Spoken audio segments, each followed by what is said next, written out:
I'm streaming on YouTube. I'm streaming on YouTube. The Pittsburgh Steelers rebuild. I'm streaming on YouTube.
Film rooms are the...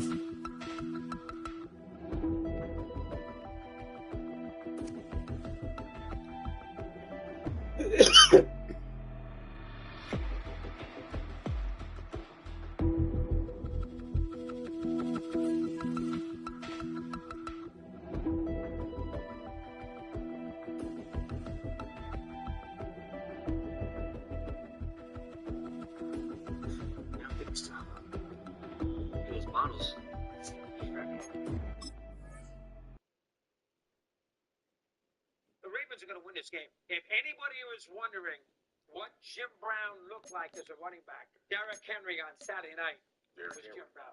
I personally have never seen a running back. Here are a player's motivations. How well you're... 218 yards and 4 touchdowns. I have never seen a running back play the ball game that he played. What coach do you guys think is under more pressure this week? Mike Tomlin or John Harbaugh? I know you guys aren't going to agree with me with this, but I think John Harbaugh is under more pressure than Tomlin. Going into the season, if I'm not mistaken, the Steelers weren't even projected to make the playoffs. Everybody at the Ravens about the Steelers, and a decent amount of people have said Eddie Mack was being over the Steelers. A lot of people said the Steelers were third or fourth in the AFC North, and now they're fighting to win the division. But the expectations for the Steelers when it comes to the sports books and everybody in general wasn't high. A lot of people said this was going to be the Steelers' losing season. But for Baltimore Ravens, it was the complete opposite. Baltimore was Super Bowl favorites going into the season. I don't know if they were number one, but I do know that they were top 5. May have even been top 3. But to see where Baltimore is at right now in the season, nobody expected that. Not only has the coaching staff regressed, but the Ravens as a team regressed. You would have told people at the beginning of the year that the last game of the season would decide the AFC North. A lot of people would have called you crazy, because most people thought the Ravens was going to run away with this division. So yes, Mike Tomlin definitely had some pressure on him, but the expectations for the Baltimore Ravens this season was so high. If they don't make the playoffs,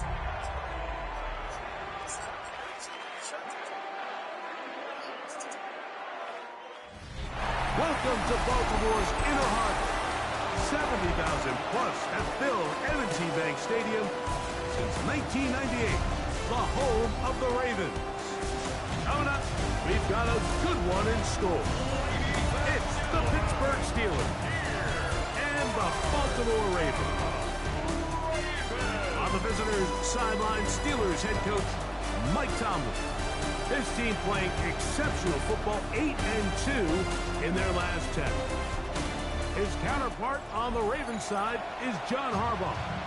His team looking for a spark, hoping their fans will give it to them here at home as we are set to go.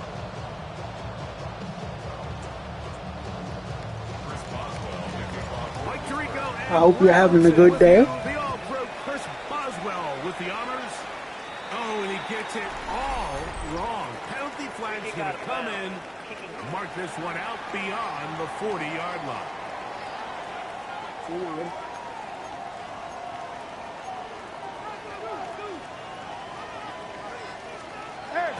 Off the play fake. Jackson. He'll get this one out to his fullback. And he's hit behind the line of scrimmage and taken down right away. A loss of yards. What a message on the first play. Second down. Jackson. That one thrown behind his target, and it'll be incomplete. It is 3rd and long.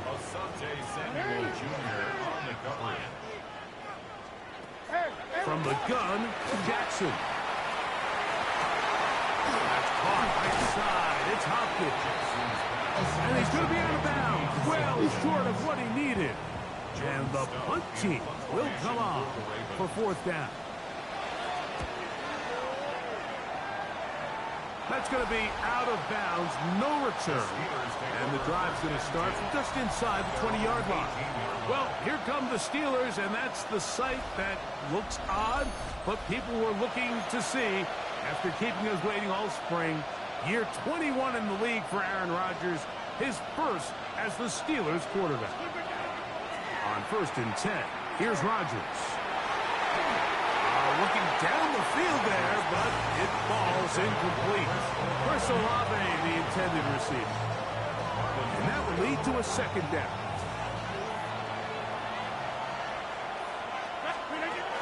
They'll run. This is Jalen Warren.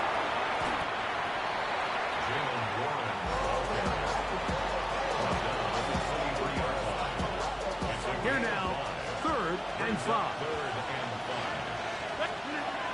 The shotgun, it's A-Rob. Oh, he's going to be followed up and taken down. They got him.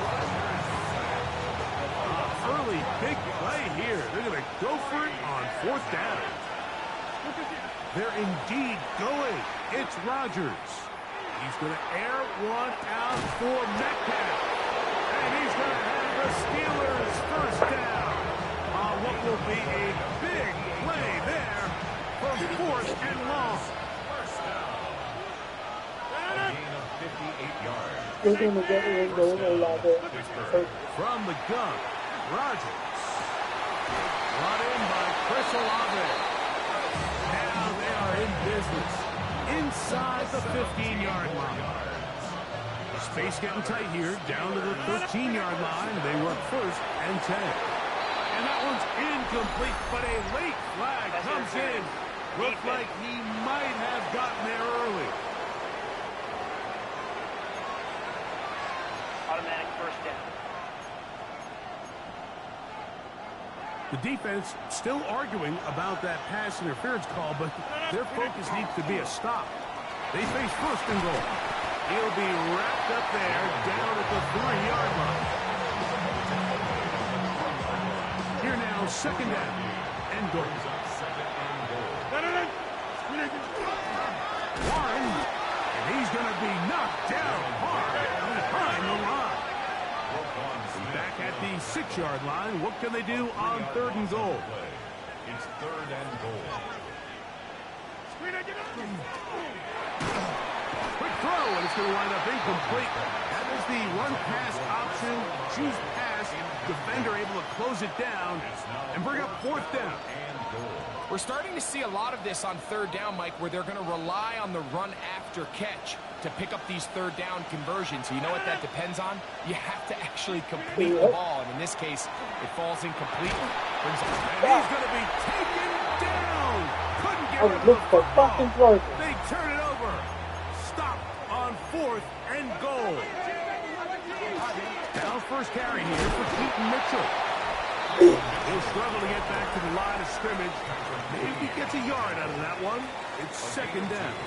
Brings up 2nd and 8 at the 16-yard line. Bateman is the motion man. On play action, here's Jackson. They'll be forced to just throw that one away. It's incomplete. Got to get this to the 25. Here's 3rd down. And 8 yards to go. One of the tight ends, motions right. On 3rd down, Jackson taking off. He'll try to carry that ball loosely, and it is out. The Steelers think they've got one, and they do. Let's go, we have to Let's go. We have to get that ball. We have to get that ball back. They're able to knock it loose and put an end to this drive.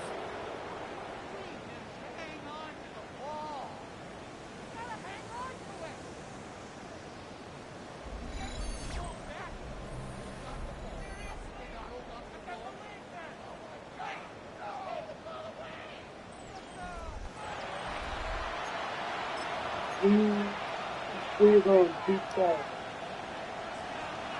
I know you're not going to press a lot of it. Play action now with Rodgers. That's going to be incomplete. Very scoutful. The fuck? Going to bring up second down. So you go get the next guy on it? Let's see. Working out of the gun, it's Rodgers. He's got it inside the 5. And he's going to be brought down. Give him 27. And it's first and goal. And while it ultimately worked out for him this time, Mike, this is not a throw he wants to make a habit of because that was risky. When he threw it, I thought that ball was being kicked. Second effort, and he is in. Jalen Warren. Touchdown, Pittsburgh. Touchdown number 7 for him on the year. Greg, they take advantage of the good field position and move it downfield for the score. When you take the field as an offense, there's a little added confidence boost, Mike, when you see yourself this close to the end zone. You get into the huddle, you're anxious to see what the next couple plays are. You're able to take advantage and end up punching it in. So the lead stands at 6-0 as this one is kicked off. Dejounte Wester now to return it. He'll work his way across the 25-yard line. The Ravens offense ready to take over once again. Their 2 drives so far not good. Punt, lost fumble. Trying to make amends here on drive number 3. Jackson now to throw on first down.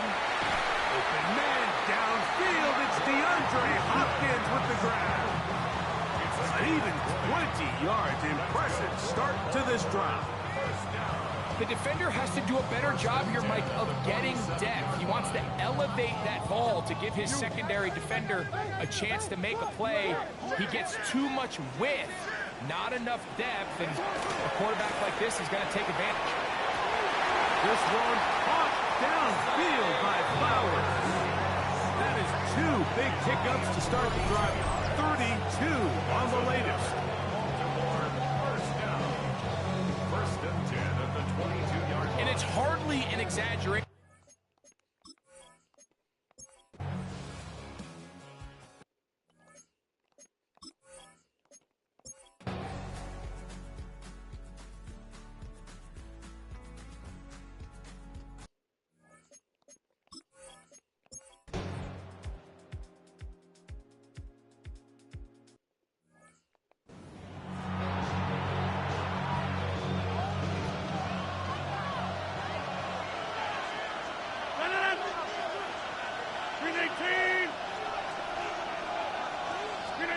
Third and goal for Aaron Rodgers.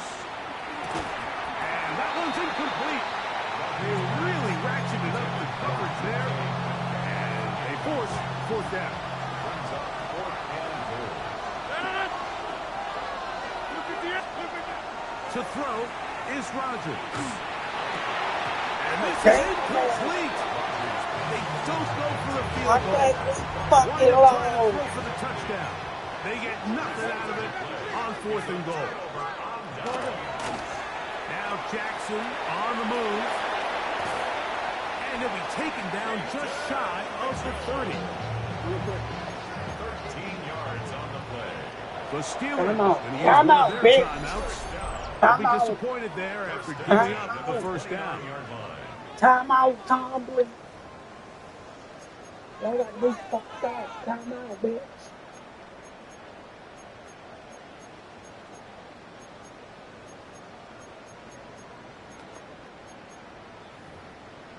Time the fuck out. Time out, bitch. We coming for that. Here's Mitchell from the pistol. Oh, this is, Threw him up the oh, this is sideline. Mitchell, man. I'ma knock your ass. I'm knocking your ass clean out, bro. I'ma knock your bitch ass out. Shit. Okay, Mitchell. Get back. Okay, The Rodgers. master of play action, Rodgers. He's That going to air one motherfucker out leave. for Metcalf. Come on, god damn it, Rodgers. On that one. It was Let this motherfucker but ride. it falls Shit. incomplete. We'll try again. It's 2nd and 10. Throwing Rodgers.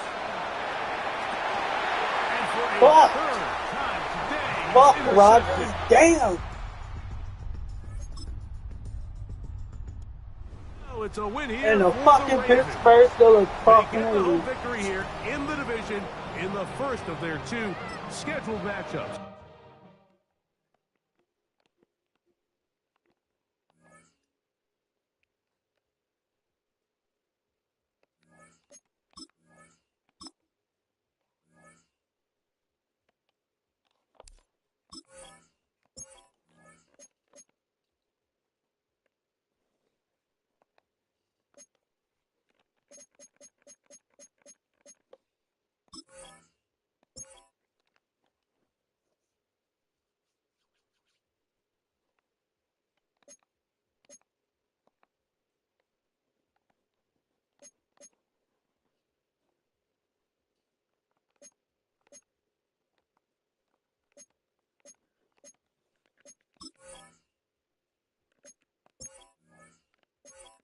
Let me go to QBs real quick. Ain't no fucking body here.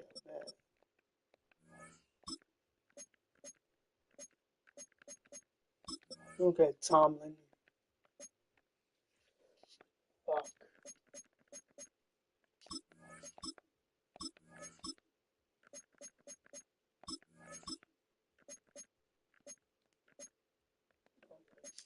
Go down to the motherfucking offense. Keep this offensive line developed. Keep the offensive line developed.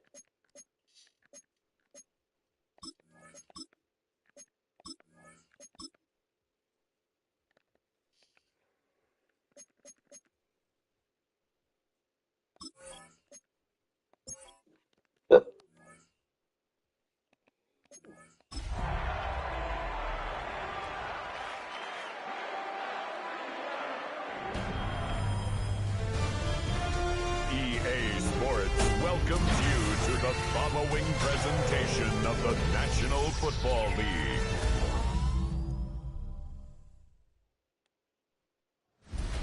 Tonight's the night for football, everybody. The bright lights are on, the stage is set, and the crowd is ready. It's Monday Night Primetime on EA Sports. As the work week kicks off tonight, another week of football comes to an end with a Monday Night Primetime contest.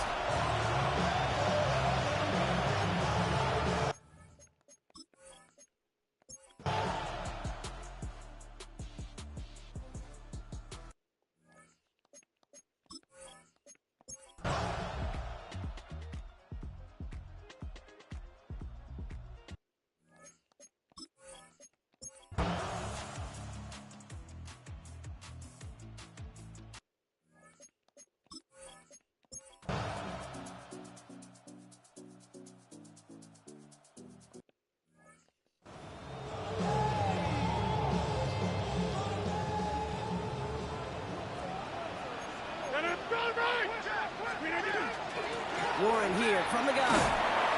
Let's play the motherfucking football, bitch. Nicely done. Steelers working Okay, with guess sense of what? We don't urgency get the from the first hurry-up down. clock, continuing to run. On 2nd down, Warren. And they find him after just a yard. It's 3rd down. Steelers operating in the hurry-up.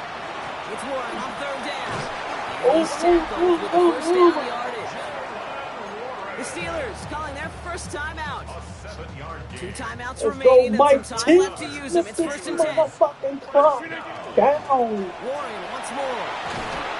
And it's Don't another fucking score. first down on this drive. Man, this time they're into 1st and goal. 13 yards on the play.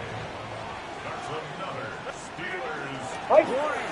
touchdown, He's in. bitch. That's a touchdown. Touchdown, bitch. He just likely won them this game. Let's go, Rodgers. Give it to the motherfucking running back. Absolutely clutch score there, Brock, as they take the lead here in the final minute. Incredible execution. The moment not too big for any of them. And Kate, they cashed in when it really mattered. Dolphins 17.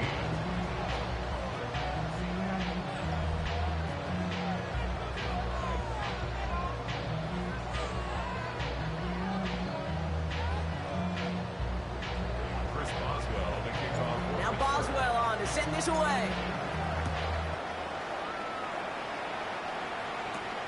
Starting from the 5.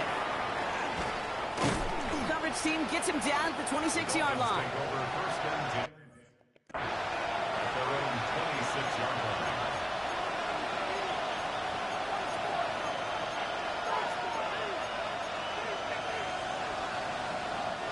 Dolphins just about set up here. First and 10. Putting a receiver in motion. Here he goes. One final shot. And this one falls incomplete. No miracles on the final drive today. This game is over. So make a check in the win column for the Steelers. And there was no easy enough. It took some white knuckling until the very end, but their defense carried that small lead through to the finish line as they escape with a victory. That does it for another broadcast of the NFL on EA Sports. With my partner in the booth, Brock Hewitt, I'm Kate Scott. The Steelers are winners as we say so long from Pittsburgh.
I did, but Donovan has custody this weekend, and he's punishing me by taking Lila to see his mom in Santa Barbara. So I am spending this Mother's Day without my baby. Wow, that is cruel, even for him. Yeah, I know. And James is taking his boys to see his ex-wife, because unlike Donovan, he is an actual decent human being. Mommy! Hi! You can view the player's overall interest in your team here. Maris, what's going on? Is Donovan okay? No, he's fine. Except for this really weird rash that just showed up. That and the fact that I clearly didn't raise him right. Giving a mother for her child on Mother's Day? What is wrong with him? Thank you. You don't know how much that means. Yeah, I do. It doesn't matter what happened between you and Donovan. You will always be the daughter that Jeffrey had.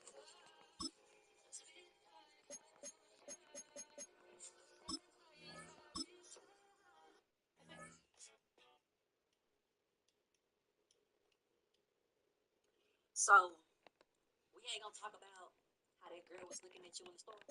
What girl you talking about? Well, don't play stupid. You know exactly who I'm talking about. The girl with the blonde hair and had on some damn rain boots. Oh, my stepdad, I don't know. The temperatures are dropping, but the intrigue is heating up. Hi, everyone. Scott Hansen here, and this is your weekly recap for Week 15.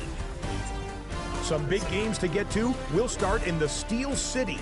The Steelers at home to take on the Miami Dolphins. From there, let's go out to Denver, checking in on the Broncos. They're hosting the Green Bay Packers. And this is Jaden Reed. He's going to pull this one in, and then he sets his sights towards the end zone. 58 yards for the score. The Packers get the W by 2 touchdowns. One more to bring you up. Let's go to Arlington. The Cowboys hosting the Minnesota Vikings. And it's the first-round draft pick, J.J. McCarthy. One of his 3 touchdown passes on the night. The Vikings get their 9th win of the season as they get the victory here. And that's a wrap for this week. For all the hardworking men and women in the studio, Scott Hansen saying goodnight. We'll see you again next week right here on EA Sports. Array of teams raising their hand and trying to get in on the bidding. On Monday morning, Tim McMahon went on the Hoop Collective and said something that changes everything we thought we knew about the Atlanta Hawks. The Hawks certainly are indicating that they're looking for the exit ramp with Trae Young. They did not make any attempt to get him signed to an extension. When that's the case with your face of the franchise, that's a pretty clear message that, the end could be near. The exit ramp. That's an actual phrase an NBA insider just used to describe what Atlanta is doing with their 4-time All-Star point guard. And when you look at what happened since Trae Young came back from injury, you'll understand why the Hawks are ready to blow this whole thing up. And here's the craziest part about all of this. Do you remember the 2018 draft night trade? The one where Dallas traded Trae Young for Luka Doncic? We've spent 7 years debating who won that deal. Well, both of those players are now in limbo at the exact same time. Luka gets traded to the Lakers, and Trae, his own team just publicly said that they're looking for the door. And that's the entire point of this video. So you can see the progression of how the Atlanta Hawks went from building around Trae Young to actively trying to get rid of him. We're talking about the stats that prove the team is better without him. The star who's taken over as the face of the franchise, the Anthony Davis trade they're chasing that doesn't even include Trae, and why the 2018 NBA draft class might go down as one of the strangest stories in NBA history. So let's get straight into it. Spike check 1 2 1 2. What's going on, everybody? I gotta show you these numbers because they're so bad that they don't even look real. The Atlanta Hawks this season have a .583 winning percentage without Trae Young. That's a playoff team. With Trae Young, they're .222. The Hawks' record without Trae Young is 13-10. With Trae Young, it's 2-7, and their record since Trae Young has returned from injury is 0-6. They haven't won a single game since he came back from that MCL sprain. Not one. And in every single one of those losses, Atlanta gave up at least 125 points. But the wins and losses only tell part of the story. The real problem is defense, and this is where it gets ugly. When Trae Young is on the floor this season, the Atlanta Hawks have a 121.5 defensive rating. That's the 3rd worst in the entire league. Teams are scoring at will against Atlanta when Trae's out there. When he sits, that number drops to 115.3.